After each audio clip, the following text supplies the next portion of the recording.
Sa kuulad AI Empowerment podcasti, Eesti esimest AI teemadele keskenduvat taskuhäälingut, mis aitab muuta tehisintellekti maailma arusaadavaks ja kättesaadavaks igale kuulajale. Igal reedel toome sinuni olulised AI arengud, kasulikud tööriistad ning inspireerivad kogemuslood. Me tehisarutame inimestega, kes rakendavad AI'd päriselt nii töös kui ka igapäevaelus. Mina olen Kerlin Tigemäe, tehisintellekti koolitaja ja finantsvaldkonna praktik. Ja mina olen Sandra Reivik, ettevõtja, AI koolitaja ja AI Empowermenti looja. AI, ning head kuulamist. Hei, täna hakkame rääkima Gen Z perspektiivist seda tehisintellekti maailma lahti või võib öelda ka võib-olla TikToki generatsioonist või siis Zoomerite generatsioon. Mina ise kategoriseerun ka sinna alla, aga meil on täna stuudios muidugi minuga koos kaastehisarutaja Kerlin Tigemäe. Ciao. Ja meil on siis stuudios väga lahe noorherra, kelle nimi on Hendrik Pärli. Tervist, Hendrik! Tervist! Mõned faktid sinu kohta, sest et tõesti tuleb välja tuua, et muidugi kuna Gen Z, sinu praegune gümnaasiumipõlv Gustav Adolfi gümnaasiumis on siis ka lõppemas, et väga hea on rääkida ka sellest, et kuidas sina võib-olla liigud nüüd sellesse nii-öelda tudengellu on ju sisse, mida sina võib-olla siin Eesti turul näed, mis oleks või välismaal, kui tehisintellekti maailmas tahaksid asjatada, aga me toome välja selle ikkagi, et sind eelmisel aastal pärjati sellises rahvusvahelisel tehisintellekti olümpiaadil teadusvoorus hõbemedaliga. Suur aplaus, me peaksime võib-olla siia panema mingisugused sound efektid taha, aga räägime siis natukene sellest, et kuidas sa üldse sellesse tehisintellekti maailma jõudsid ja võib-olla räägi oma selline teekond läbi, kuigi ma arvan, see teekond siin veel edasi tulevik on väga pikk, aga kuidas siis praegu sa oled sellesse hetke jõudnud? Jah, eks ise ka mõtlesin kohe pärast olümpiaadi selle peale, et et kuidas siia sattusin. Et ma ütleks ise, et ma olin juba kaua aega huvitatud arvutitest ja robootikast ehk nagu sellest suuremast pildist. Ja siis ma sattusin gümnaasiumisse. Üldsegi ma käin Gustav Adolfi gümnaasiumis arvutiteaduste suunal. Reaalteaduste klassis siuke huvitav värk tehtud sinna. Ja saingi nagu kogemust arvutitega ja siis ise otsisin juurde ka ja tegin igasugu omi asju puttisin. Ja siis lõpuks tuli nagu, ma isegi jõudsin selleks tudengisatelliiti, see oli ka väga huvitav. Ja siis tuli meilist veebruaris aastal 2024, et kes oleks huvitatud rahvusvahelise tehisarolümpiaadil osalemisest, tuli Tartu Ülikooli poolt. Ja siis ma olen nagu tead, kõlab huvitavalt, et selleks ajaks me olnud tehisaruga väga tuttunud, midagi väikest olin nagu programmeerinud, aga mitte midagi nagu super huvitatud. ChatGPT'st olen ka kuulnud, aga õpilasele ma olen nagu, et ma õpin ise, et ma saan hakkama. Et teen tööd, näen vaeva ise. Aga siis aina nagu läks õppimiseks ja öeldi ka, et valime tiimi välja ikkagi ja siis ma ikkagi nagu väga nägin vaeva. Ma väga tahtsin tiimi saada ja läksin kohale ja tuli veel, et saingi. Ja sellest saadik, kui õppisin olümpiaadiks, see oli ka suur valmistamine. Ja sattusin olümpiaadile niimoodi, sain selle hõbemedali ja nüüd ma siin AI maailmas olen. Ja ma tean ka seda, et see programmeerimist nii-öelda taust või see oli see algne selline suurem huvi. Kas see on ka tulnud kuskilt lapsepõlvest, et ma ei tea, midagi niimoodi silma kohe väiksena taamine? Ja ei, et nagu selles mõttes et mul on lapsest saadik väga suur teadushuvi olnud, et igasugu teaduskeskusest mingi Kennedy kosmosekeskuse värkis käinud ja suurem huvi oli ja siis eriti suur huvi tuli nagu arvutite vastu, sest igas filmis värgis oli nagu, et sa võid mingi nuppe teed mingi arvuti asju ja siis mõtled, saad aru, mis see inimene teeb ja saad aru, mis see arvuti teeb seal taga.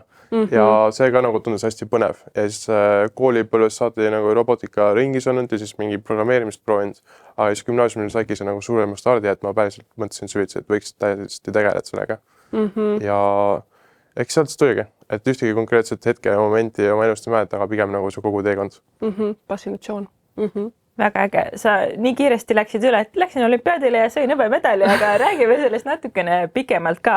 Sellel on väga siuke äge nimi. See ongi esimest korda toimus rahvusvaheline tehisintellekti olümpiaad, inglise keeles ka International Olympiad in Artificial Intelligence, väga ägeda lühendiga IOI.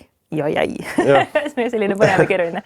Räägi sellest lähemalt, mis seal siis toimus, mis need voorud olid, mis te tegema pidite? Peamine asi, see ikka päris olümpiaad ise oli augustis, eelmine aasta 2024, et see oli Bulgaarias, Burgase linnas, see oli siuke Mustamäe ääres, siuke tore koht ja see kestis 9. augustist 15. ehk siis 7 päeva. et kui siis nagu väga otse plaanis rääkida, siis me tulime kohale. Esimene päev oli avatseremoonia, teine päev, teadusvoor oli 3. päev, 4. päev oli suur konverents, rohkem vaba aega, 5. päev oli praktiline voor ja ka veel nagu sihuke peoasi rannapaiku ja 6. päev oli lõputseremoonia, seal need hõbemedalid värgid tulid kätte. Aga nagu siis sinna päevale juba hästi, sa tead seda hõbemedalist, nad kuidagi lekitasid oma Exceli tabeli tulemustega. See oli väga naljakas. Ja siis 7. päev oli tagasiminek, et sihuke rahvusvaheline olümpiaad nagu see on, siis tegelikult seda ma teadsin ette, et seal saab olema väga palju muid asju, kui see lihtsalt nagu kuskil arvuti taga istumine, et see päris vooru tegemine, et sest väga tihti on sellest tehtud väga hea kogemus, kus iganes nad on, et nad väga üritavad neid, kes nad kohale kutsuda, et see oleks äge kogemus neile ja see oli ka. Et kui rääkida, no see on Bulgaaria, sellest ma räägin ka kohe veel, et sealt on nii palju mida rääkida, aga enne seda oli ka muidugi ettevalmistamine ja kuna see oli ka esimene aasta, siis nad nägid vaeva sellega, et nagu tavaliselt sul on olümpiaadi ülesanded olümpiaadiks valmistuda, kui see on esimest aastat, siis sul neid ülesandeid ei ole. Ja siis nad tegid juulis ja ma arvan, et nad see aasta kavatsevad, et juulis oli meil terve kuu, anti 3 ülesandeid, mida sa võtsid täiesti kodus ükskõik mis materjalidega lahendada. Ja siis sa saatsid nagu juuli lõpuks selle sinna olümpiaadi juurde, et näed, selle ma suutsin teha. Et see oli mõeldud õppimiseks ja nagu väga otseselt praktiliselt õppimine, missugune näeb kohapealne voor välja. Ja ka sellest õppis. Ja muidugi enne seda oli ka igasugu veebilehel asju antud, aga siis oli tõesti, et sa õpid täiesti ise, et sa oled kuidagi nagu metsikus läänes, et kuidas ma siis õpin, mida ma teen, mis see päris asi on. Aga seda huvitavam see oligi, ma ütleks. Ja sa tegelikult selles samas teadusvoorus, seal oli arvuti nägemine, masinõppe ja loomuliku keeletöötlus on ju 3 ülesannet, mis te pidite tegema. Aga mis nad siis endast nagu kujutasid, et teil oli vist 8 tundi antud selle jaoks? Jah, siis seletas ka selle lahti, kuna see nagu see kõige kulminatsioon oli ka, et seal 3. päeval see oli meeskondlik olümpiaad. Teist aastat see väga ei saa olema, aga esimene aasta nad tegid, et iga on 4 tiimid ja me Eestist läksime ühe 4 tiimiga, kus koos minuga oli Kristjan, Oskar ja Artur ka. Ja me siis 4 tiimil läksime kohale, meil oli 8 tundi seal Palavas mingi põhimõtteliselt saunas koolis, mingi klassiruumis, aga no vähemalt meil oli terve klassiruum olemas.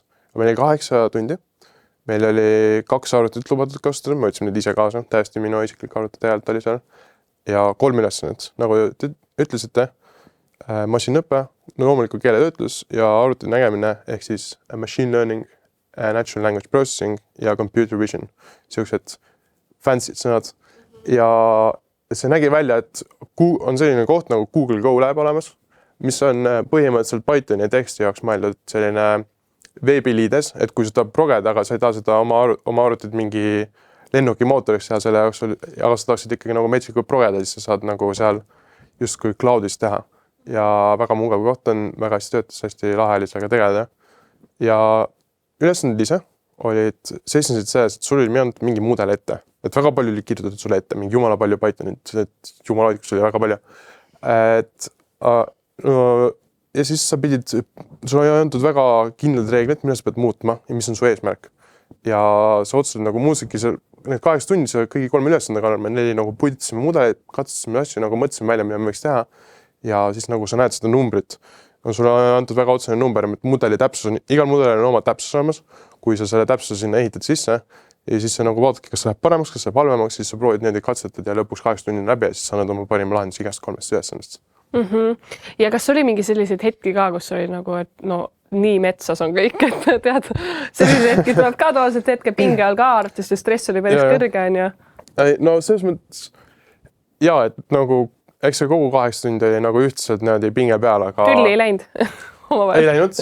Ma ütleks isegi, et nagu olime siin liikumas ühe ülesandega, sest nagu väga ei saanud aru, mida teha ja see tundus nii nagu metsikult kindel. Oli raske, aga ei läinud, et tiimiga olime valmis ja ühene tiimiga olime. Ja ma ütleks raske oli see, et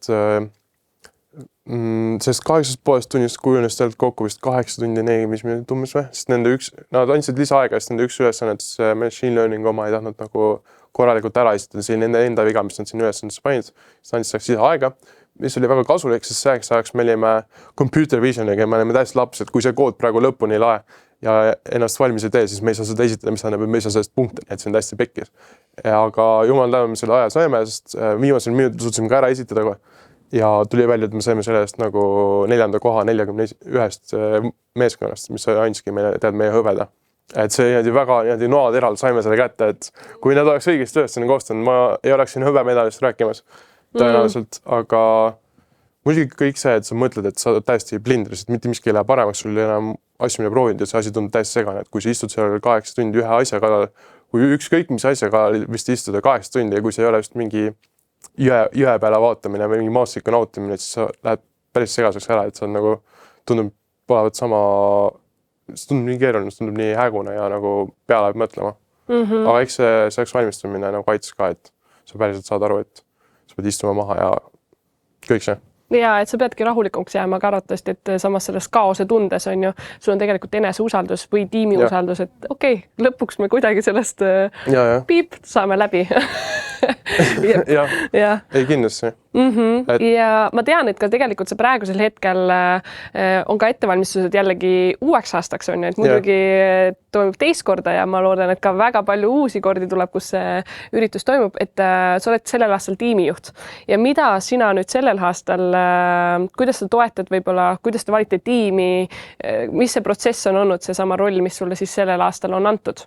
Et siis see aasta ma olen tiimijuht ja nagu ma ütleks eelkõige, mis see tiimijuht tähendab, et eelmine aasta oligi nagu 4. võistkond, aga siis oli nagu tiimijuht kaasas, kes tegelikult, ta ei osale võistlemises, ta ei pea nagu tiimi ei ole ühtegi otsest nagu olümpiaadi seadal ühtegi reegli peale selle, et ta nagu oleks see, kes kommunikatsiooni haldab, et nagu, et kui sa oled koha peal, siis tema on see, kes nagu teab oma tiimile asju öelda või oma võistlejatele nagu poole ajaga lapsehoidja, aga see on ikkagi väga oluline roll.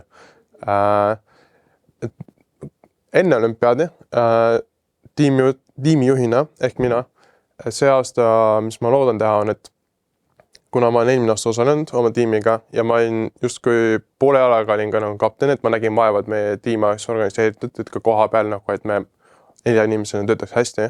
Ja siis ma tahakski nagu seda üle kanda, et need võistlejad, kes see aasta lähevad sinna IOI-le ja need huvilised või siis ka võib, ma ei tea, äkki öelda kandidaadid, kes nagu selle aasta IOI on Eestist, et nad saaksid hästi ette valmistada, me saaks nagu hästi näha, kes on kõige parem ja et ka juba veebruaris saadik ja juba varemgi me mõtlesime, et mina ja Jaan oleme peamised korraldajad, Jaan ongi peakorraldaja Eestile main organizer Tartu Ülikoolist ja me olemegi nagu näinud vaeva, et see oleks rohkem üles ehitatud, et rohkem oleks huvilistel teada, et oleks rohkem huvilisi, kes tuleks kohale ja et nad oleks aina tugevamad, et me saaks nagu parimad võistlejad ikkagi, et kogu point tegelikult on see, et eelmine aasta laagrisse tuli kohale 8 inimest, kelle vahelt tuli valida 4 tükki, said valitud Jaani poolt ja siis sõideti Bulgaariasse ja siis saime selle hõbemedali kätte, et mingis mõttes,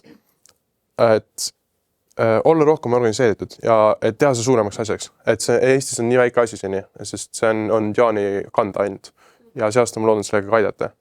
Et kõik pisesed, mis on teha võistlejad ja võistlejate ettevalmistused, siis kui see olümpiaadiks nagu suvel läheb päriselt valmistumiseks. Et ma loodan seda nagu justkui silmaringi ära kanda, et kõrvalt vaadata, kuidas oleks kõige parem nagu teha seda sama, mis ma olen juba teinud.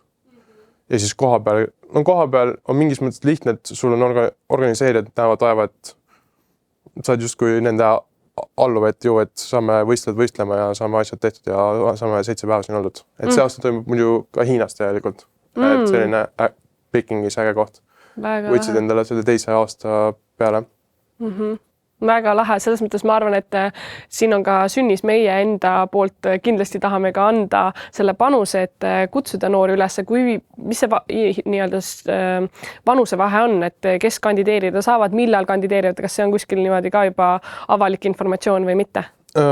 Ei, selles mõttes ega me midagi salaja ei hoia, et IOI ka samuti mitte, et neil on oma veebilehel toodud välja, et võistleja saab olla vanuses kuni 16–19 ja eks napikas ja napikas.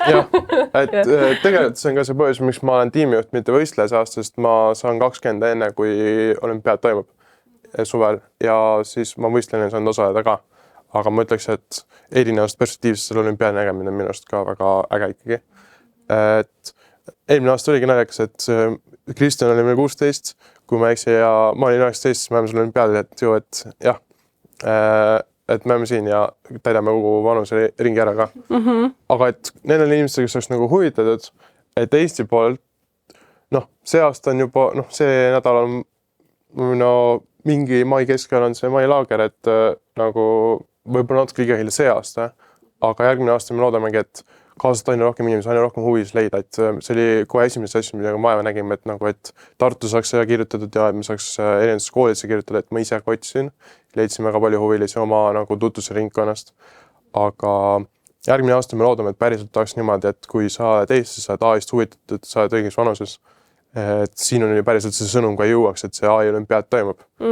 Et muidugi me saame teadvustada näiteks siin ja ka mujalgi, et see toimub, aga ma ütleks, ma ise sain ka koolimeilist teada või siis informaatika olümpiaadi omast, aga see on nagu, neid inimesi tuleb otsida ja neid tuleb kõigile see võimalus anda, et sellega me vaeva näeme.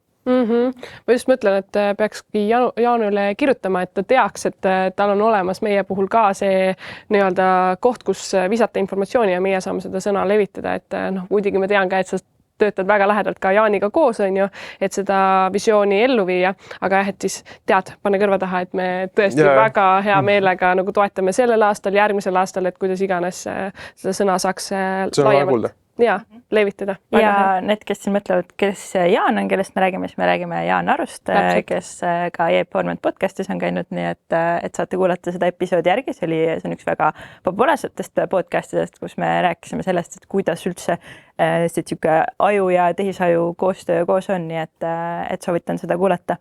Aga enne kui me läheme uue teema juurde, ma tulen korraks selle olümpiaadi juurde tagasi ja kuna me tahame podcastis hästi palju niisugust praktikat sisse tuua, kas sa võib-olla valid ühe nendest 3 teemast, mis seal oli, eks ju, et seal oli masin nägemine, me oleme ka rääkinud sellest, et kas sul on mingi niisuguse tekstituvastus või masinõppe, on ju, mingid prognoosimudelid või keeletöötlus ehk niisugused keelemudelid, et kas sa tood selle praktilise näite, et mis see ülesanne oli, mis te tegite, et ka need, kes võib-olla ei ole selles teemas nii väga sees, saaksid aru sellest sisust? Ja ma tegelikult toon välja, meil oli ju praktiline teadusvoorule lisaks praktiline voor ka, et sa võid võib-olla seda veel avada, et võib-olla selle poole pealt tuua seda näite illustreeriva. Ja, võib täiesti lahti lammutada, et nüüd tuleb väga selgelt see meelde, kui ma televisioonis näitasin, et meil oli mingi 7 minutit ja siis mõtlesin, et mis ülesanne me näitame, siis näitame arvuti nägemise oma. Ma räägiks ka siis sellest, et ja siis kohe, kui me läksime selle juurde, siis tuli suur mingi arvuti pilt, kus oli kood ja siis oli mingi lehm. Et siuke naljakas, et tasub vaadata, see oli ka nagu, ma suutsin vist väga ägedasti rääkida, aga okei. Me paneme selle jaokirjeldusse juurde, siis saavad vaadata. Ja, et arvuti nägemise ülesanne seisnes siis selles, et sul oli antud mudeli, mis genereeris pilte, et GAN mudel, see on siuke, on ühte liiki mudel. See oli sul ette programmeeritud, see nagu tõesti valmistada, kui sa vajutad nuppu, läheb käima, töötab hästi, aga su ülesanne oli seda muuta hästi natuke, hästi täpselt. Et kui sul on pildi genereerimismudel, siis sa tavaliselt promptid seda sõnadega. Ja see on mingi lause, et mingi näis lehm põllul oli see näide, mis anti. Ja siis see pildigeneraator, see ei saa neid sõnu päriselt, see saab nagu ühe suure tensori või maatriksi olev mudelist minu arust. Et see saab pataka numbreid, mis väljendavad seda, mis on nende sõnade tähendus kokku lausena. Et see ingliskeelne nimi on, või vähemalt ülesandes oli text embedding mean, et keskmine väärtus, kui siis mudel saab selle, siis see genereerib selle pildi samm-sammult ja siis see pilt on sul olemas, sul on lehm. Või pildi peal, mitte päriselt. Et mis sa pidid muutma, väga konkreetselt oli, et sa pidid seda ja siis pildi esimese sammu peal olevat justkui seda maketti, mille peale sa hakkab joonistama või genereerima. Sa pidid neid 2 muutma, et iga kord, kui lehma tahetakse genereerida, ainult siis, kui tahetakse midagi, et kui justkui pildile peaks tekkima lehm, siis sa pead muutma seda maketti ja siis seda patakat, kuhu see lause liikus, niimoodi, et tekiks ka veehydrant koos selle lehmaga sinna pildile. Et see kõlab nagu väga kummalise asjana, et kui sa saaksid nagu promptis seda teha, siis saaks nagu jumala lihtne kirjutada and fire hydrant midagi. Aga see oli oluliselt keerulisem, siis sa pidid tegelema matemaatikaga. mingis mõttes nagu see lahendus oli justkui lihtne, et sa nagu liidad selle veehüdrandi, aga see niisama ei tööta. Ja see kogu asjad sa pead, sul on antud siin ikka tühi koht koodis, et davai, siia sa teed. Ja keegi ei ütle sulle ette, mis sa kasutad. Et mingis mõttes tundub nagu, et proged selle asja, aga sa alustad nullist.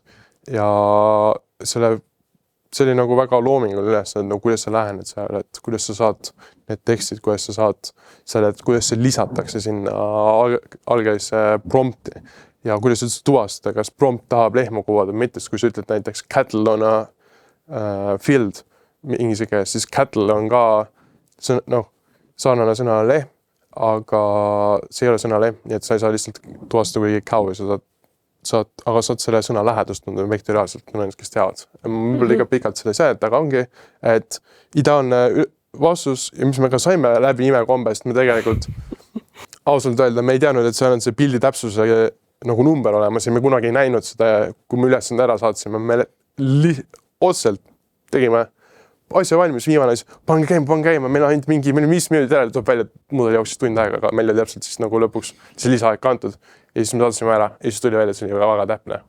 Aga see on väga loominguline, et ma ütleks kõigi ülesanded puhul, mis olümpiaadüürist tabad, on see, et sul on asjad antud ette, et sa ei pea nagu puhtalt mingi fakte või mingit koodiliidu tegema, aga sa pead olema väga loominguline oma lähenemisega. See on mõske nagu matemaatiline, teoreetiline, et see ühendab need kõik.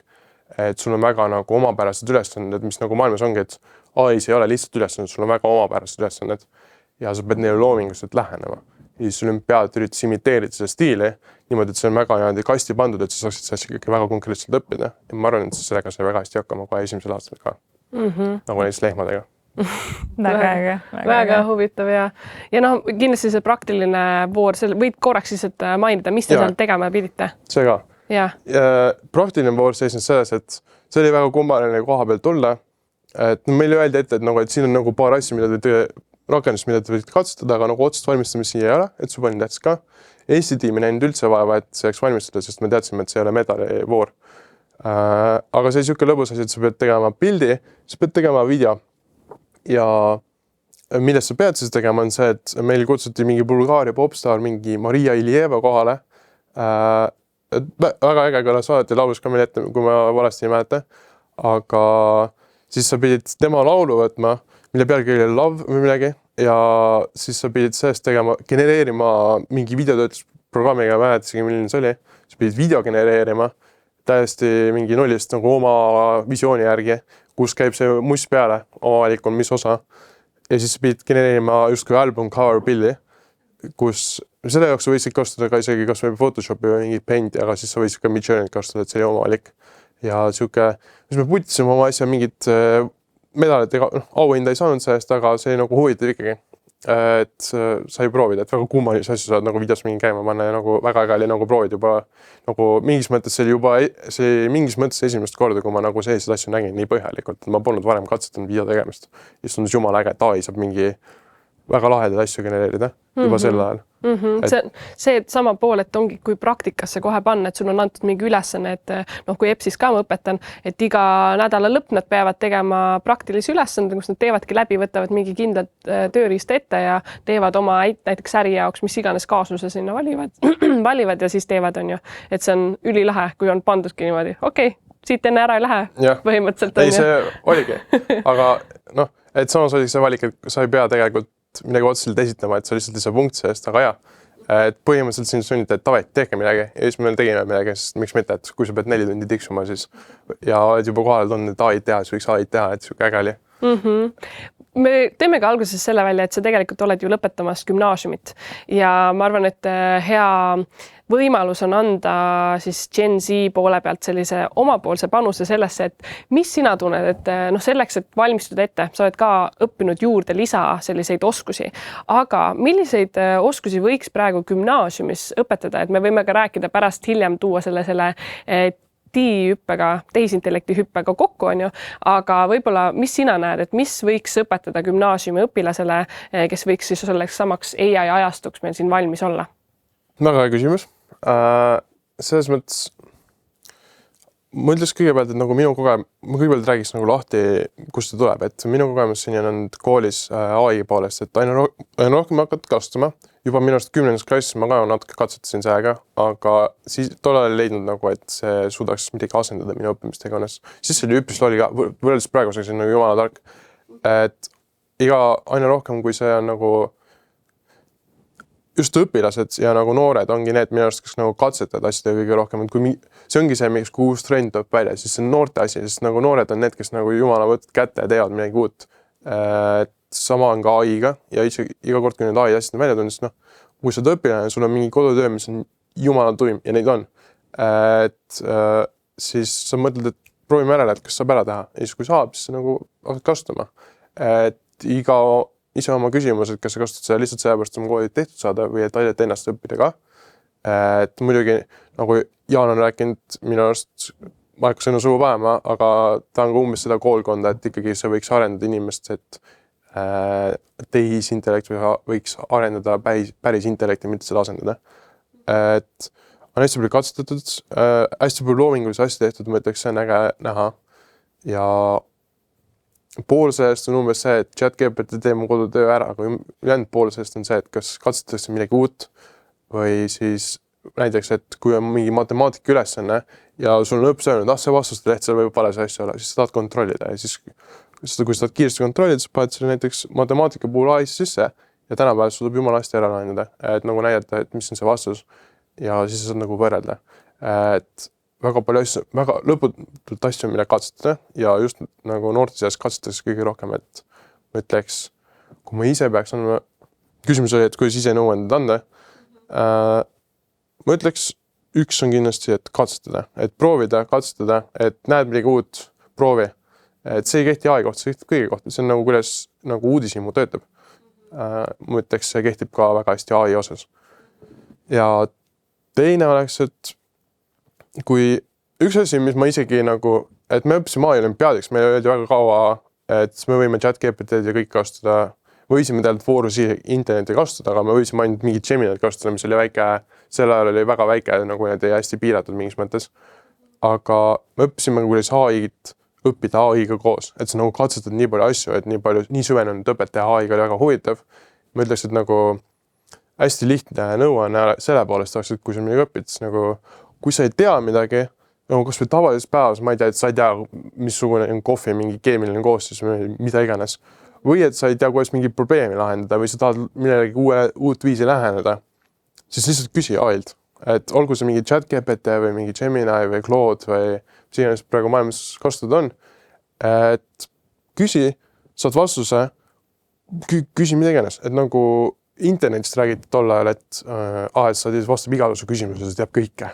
Aga kui nüüd on tänapäeval AI-s, minu arust on justkui nagu internet 2.0 või siis nagu uus vorm internetist, et see tõesti nagu see iga küsimuse puhul, mis sa küsid sellest, et võib-olla see ei anna sulle seda vastust, eks ju, näiteks, et kui sa küsid, kas ma täna piima jõin, see ei ole kaamera, et ma mäles ei tea, kas ma jõin piima või midagi, aga iga küsimus, missugune see on, kas siis loll või tark või kui nii saab öelda, või siis keeruline või lihtne, isegi kui see sulle vastust ja lahendust ei anna, siis see viib sind kindlasti sellele lähemale.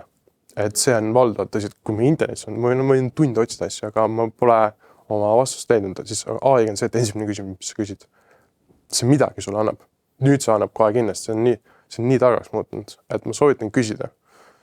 Ka nagu tegelikult üleüldiselt niikuinii, et ilma AI-ta maailmas ka on olnud, et kui sa ei tea, siis küsi, et uudishimu võidab ikkagi.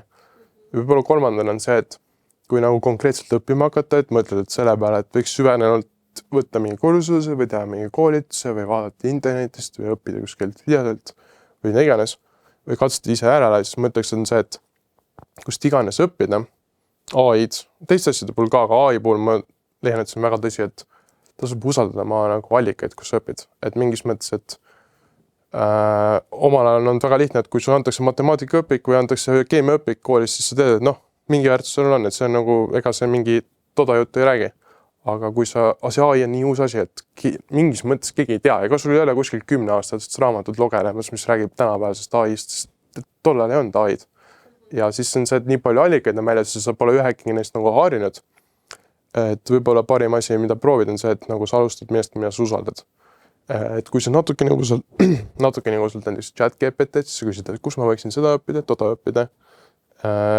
Noh, et maailm on avar ja lai, et kui sa soovid õppida, siis nagu kõik valikud on olemas, aga on ka minu arust nagu näiteks YouTube'is, ma ei ole ise neid videosid vaadanud, aga näiteks mingid reelid või mingid videod, mis räägivad AI-st, mingi jumala kiiresti, kuidas seda teha, kuidas seda toda, et ma ise mõtlen selliste asjade peale, et kui ma ei usalda seda autorit, siis miks ma peaksin usaldama seda infot, mis ta mulle annab, et see võib olla õige, aga mis saab, kui see on vale, ega ma seda tähele ei pane, kui ma uut asja olen õppimas, et tasub usaldada. Ja ma arvan, et siin, kui meil haridusminister Kristiina Kallas või siis Linnar Viik, kes on tehisintellekti hüppe eestvedaja, et nad kuulevad, siis ma arvan, et siit on palju asju kõrva taha panna, seesama katsetamise teema, seal ongi see, et kuidas näidata võib-olla ette, kuidas seda teha siis turvaliselt, et oleks seesama kriitiline meel, Jaan Aru rääkis sellest väga selgelt ka, on ju, et ja see, et kuidas me saame aru, et kus see allikad, kus see informatsioon sinna genereeritud on ju, et natukene saada ka aru sellest taustast, kuidas see mudel nagu genereerib ja tal on hallutsinatsioonid,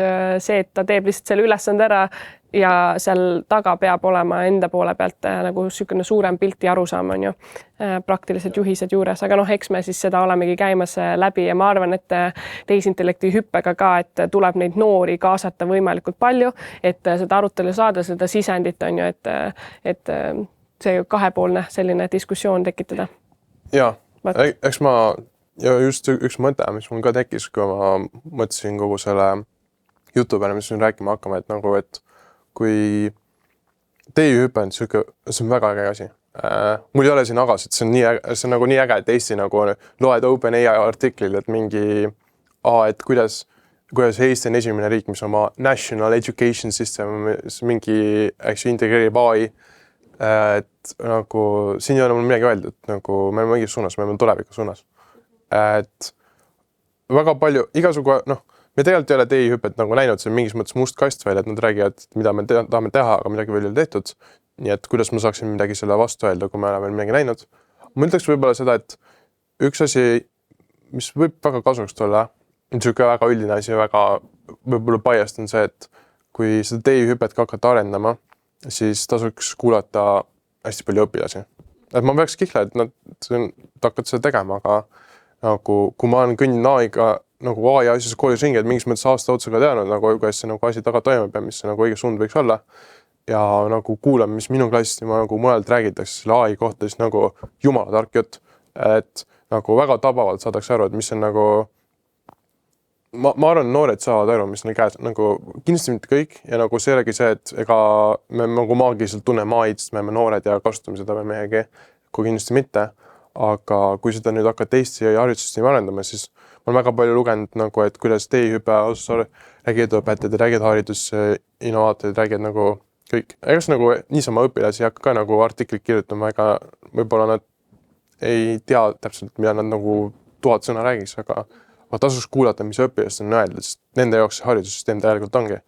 Et kui me hakkame sinna AI-d sisse panema ja seda muutma, sest minu arust kui ma õigesti aru saan, siis TI-hüpe on nii palju hariduse muutmine, kui see on ka haridus integreerima AI-ga, sest see justkui peaks toimuma korraga, siis tasuks kuulata nagu õpilased on nagu väga minu arust tabavalt, väga paljud õpilased, eriti nagu gümnaasiumides on väga tabavalt aru saanud, mis nagu haridussüsteem, mis need valukohad on. Me ei muudaks seda haridussüsteemi, kui seal ei oleks valukohti ja me ei muudaks siis, kui see oleks oleviku täiesti ilusasti integreeritud. See ei ole, minu arust see ei ole kumbagi.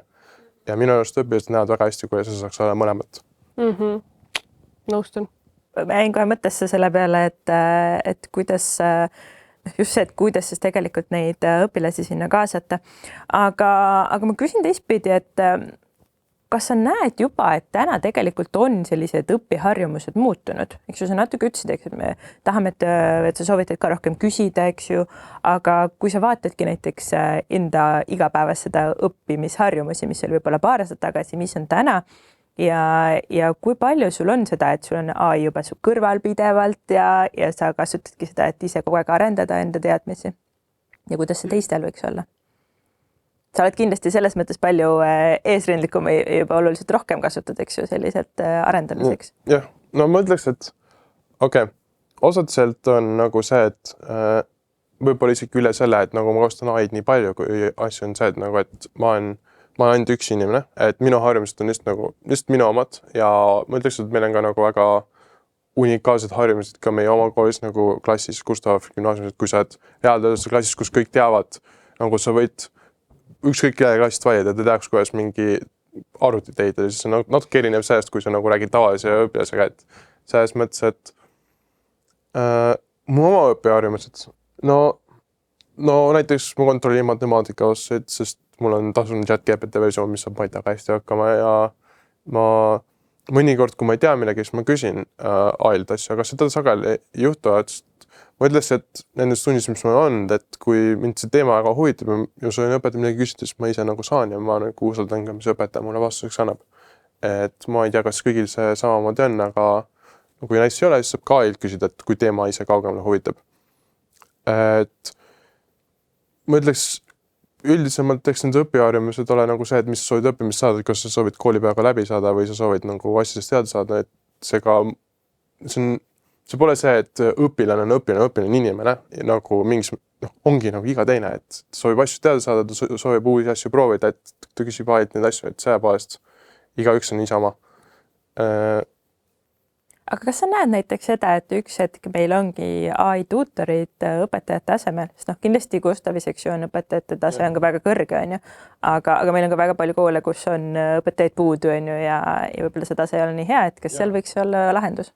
Ja, ma ütleks, et otseselt asendama, seda ma veel siin ei näe, aga ma olen selles mõttes visionäär, et ma ise käisin ühel AI-l ja nagu ma olen hästi India AI, ma ütleks, et miski pole võimatu ja väga palju ka, et see on õpilasi juba aitamas ja kindlasti ChatGPT edu ja TI-hüppega seda nähakse ka, et AI saab võtta väga juba praegu on väga võimeline võtma väga palju rolle õpetajalt ära, mis nagu võib-olla need personaliseeritused õpetajasse iga õpilase küsimusele vastata ja eriti ta ei saa seda teha, kui õpilane on kodus ja kodutöid tegemas, et see ei ole siis, et kui sa teed kodutöid, siis sul ei ole küsimusi, muidugi sul on küsimusi veel rohkem kui tunnis, ma arvan.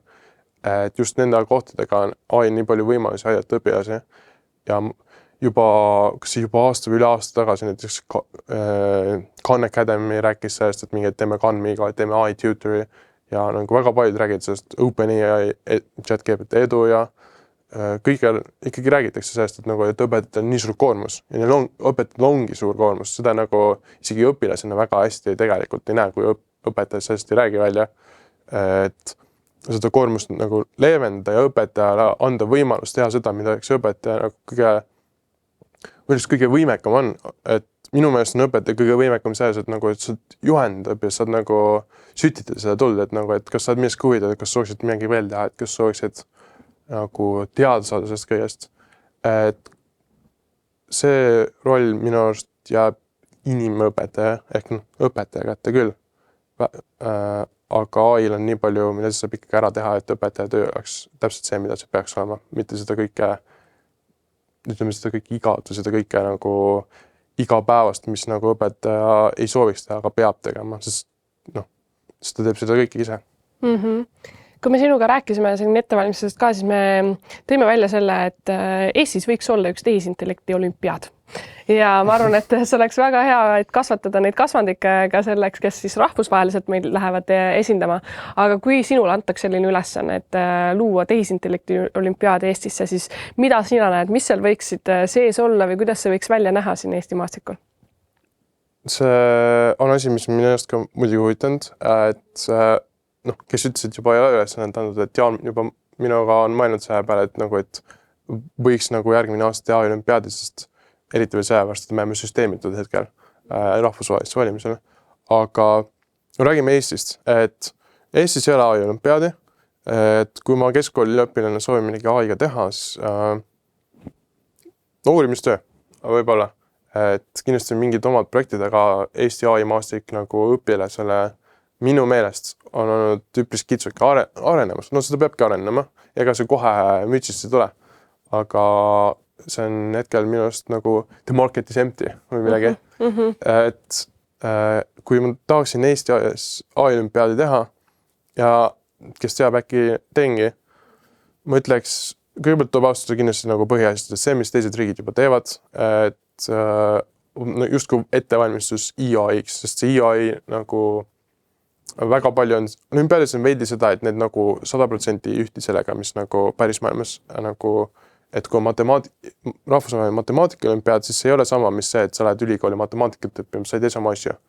Aga see on huvi sütitamiseks ja nagu mingis mõttes loominguliseks ja nagu õpilase enda nagu täiendamiseks, kes iganes soovib seal osaleda või nagu kas või riigi tasandil osaleb, et selleks on minu arust täiesti ideaalne. Ja kui rääkida Eesti tasandil, siis on olemas, kui ma tahaksin Eesti A-olümpiaadi, ma alustaksin sellest, et see sama, mis EOI-l. Et sama stiili ülesanded, et me alustame AI teooriast, me alustame AI algelisest programmeerimist, kõige esimesed mingi masinaõppe algoritmid ja süvaõppe algoritmid ja nagu NLP asjad ja ehitaski sellest üles umbes samasse suunda.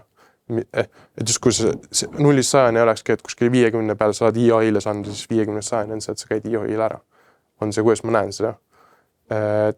Aga ma ütleks, mis on hästi tähtsaks on see, et tegelikult kui matemaatikaolümpiaad on minu koolist on teha ja füüsika, keemia, geograafia olümpiaad, ma saan kõike oma koolist teha, kui ma soovin neil osaleda, siis ma soovin, et sama oleks ka AI-olümpiaadiga. Näiteks on Brasiilias, nad tegid eelmine aasta maailma suurima AI-olümpiaadi. Nad tegid 700 000 osalega. Nad alustasid esimest voorust, see küll nagu ei olnud otseselt AI, see oli nagu loogika rohkem. Võib-olla Eestis ma seda ei näe, et me peaks nagu niisama loogikast alustama võib-olla. Aga et igal õpilas oleks võimalik kätt proovida, kui nad sooviksid AI-olümpiaadil Eestis. Et Eestis oleks AI-olümpiaad, kus saaks igaüks käe sisse panna ja äkki ma tahan AI teha ja siis kui ta näeb, et tahab AI teha täiega, siis ta saab järgmisesse vooru või nagu lõppvooru, nagu Eestis kutsutakse ja siis äkki AI-le ka. Et seda ma näen. Et ma ise olen väga õnnelik ja on olnud suur nagu very lucky, et ma üldse sain EOI-le osaleda. Tahan, et see oleks nagu ka teistel olemas see võimalus. Et olümpiaadid ongi väga palju selle võimaluse jaoks, et saaksid midagi rohkem teha, kui sul tunnis on. Ja noh, kui sa ütled siin, et 700 000 ja 8 valim on ikka väga suure kaaluga ka selle juures, et aga ma arvan ka selle tehisintellekti hüppega tuleb üha rohkem seda gümnaasiumi tasandil seda teadlikkust ja meie võimekus aina kasvab, nii et igasuguseid erinevaid samme saab selle juures teha ja ma arvan, et üks selline väikene ülesanne, et panna Eesti tehisintellekti olümpiaad siin mail nii-öelda toimima võiks olla vägagi toetav selle suurema visioonile, mis meil siin maailmapildis on. Absoluutselt ja ma arvan, et kui ma sind praegu kuulen, siis ma arvan, et sa saad väga hästi hakkama sellega. Ma just mõtlen, et kellel ma kõnesid saan teha, et nagu ühendad ära, et teeme ära. Küllaga Henrik, väga äge, meil hakkab episoodi osa kohe lõppu jõudma. Ma annan sulle veel siia lõppu ühe täitsa vaba mikrofoni, et kas on mingi teema, mida me ei puudutanud, mis sul endal on hingelähedane või midagi, mida sa tahaksid teistega jagada veel EIE teemadel? Ma ei tea, ma ütleks noortele, et AI on siuke väga käsi, et pange, et Eestis tasub ka hullu panna. Eestis tasub ka, Eestis jõuab ka AI-le. Eestis saab ka sellega kõike teha, et miski ei ole võimatu. Et tuleb lihtsalt proovida. Ja mitte ainult noortele, aga kõigile, et see, ma olengi nagu viimase 2 aastaga, täpselt 2 aastat tagasi, ma ainus asi, mis ma teadsin, et keegi astub ChatGPT oma inkalt ära teha. Nüüd ma tean sellest rohkem kui seda. Ja see on lihtsalt lõpnud äge asi. Et küll me teeme siin igasugu asju maailmas, aga seda AI-d nagu sellega saab nii palju ära teha. Et see tõesti, see on just kui siuke võlukepik, et sellega saab nii palju asju ära teha. Nii palju igasugused mingi science fiction, mingi filmid ja siuksed nagu igasugu artiklid ja nagu kõik need mingi visionaarid lubadused, nagu et tunne on just kui nagu need kõik hakkaksid vaikselt täide minema, sest see AI on lihtsalt nii võimas asi. See lihtsalt on nii võimas ja nii äge, nagu nii minu arust väga unikaalne. Et see on, kui tulid arvutid, siis arvutiga sai just kui uue maailma avada ja teha maailma täiesti ümber. Ja nagu ma arvan, et nüüd, kus see AI on tulnud, siin ei ole mingit, et kõik koputab ukse sisse, astub sisse ja tuleb. Et see on juba tegelikult väga ammu olnud olemas ja nüüd see on üle maailma kõikjal inimeste mõttes ja igapäevaelus olemas. Et see on loonud meil uue maailma, see loob seda aina uuemas iga päev. Et see on väga äge. See on kõik, mis mul on öelda. Ja siis seda sama entusiasmi on nagu vaja, vaat see on ka, et seda pisikut nagu levitada, et ma arvan, meie Kerliniga siin samamoodi tunneme, et nagu nii lahe on tehisarutada ja inimestega koos mõtteid jagada, et ma just mõtlen sellist noorte seas diskussiooni loomist, et mõtlen, et EI Powerment peaks tegema mingi noorte sarja üritust, kus saaks nagu lahedalt inimesi kokku tuua ja samamoodi inspiratsiooni jagada, et sa oled kindlasti inspiratsiooniks siin Eesti maastikul väga paljudele noortele ja ma arvan, et sa oled ka väga avatud sellele, et kui keegi soovib sinuga ühendust võtta, siis kus on sinuga kõige parem nii-öelda suhtlust luua? No, Messenger. Me just enne siin natukene rääkisime seda, et ei TikTok ei ole, Snapchat ei ole. Mina ei ole internetis, mina olen oma hüüdikeles, metsakeles, et keegi tahab ühendust võtta, siis ma ei tea, LinkedIn, Facebook, kõik nagu leiate mind üles ja ei ole mingi tühi profiil, siis see on tõenäoliselt mina. Et proovige, võtke ühendust, et ma olen äärselt avatud kõigile, see maailm on nii, kes teab, mis me järgmine päev teen, eks ju. Kes teab, mis me siin AI maailmas järgmine päev teeme. Et andke tuld. Väga lahe. Super, aga aitäh sulle, Hendrik. Aitäh teile ka. Ja aitäh kuulajad, et olete olnud täna meiega, et väga tähtsad teemad, kui me räägime noortest ja nooremast generatsioonist, kes on see, kes siia peale meile tuleb, maastikul hakkab muutusi looma, ärimaastik hakkab transformeerima, et mul on siiras rõõm rääkida ka tegelikult enda generatsiooni rahvaga ka, ma ikka lähen sinna ka Kerlin, natukene milleenium. Ja, napilt. Aga et aitäh sulle ja iga reede on siis uus episood. Kui tahad, et tuleks teavitus, siis saad alati panna jälgi. Nii YouTube'is oleme, Spotify's kui ka Apple Podcastis ja suur-suur tänu teile kõigile ja järgmise reedeni siis. Tšau! Tšau!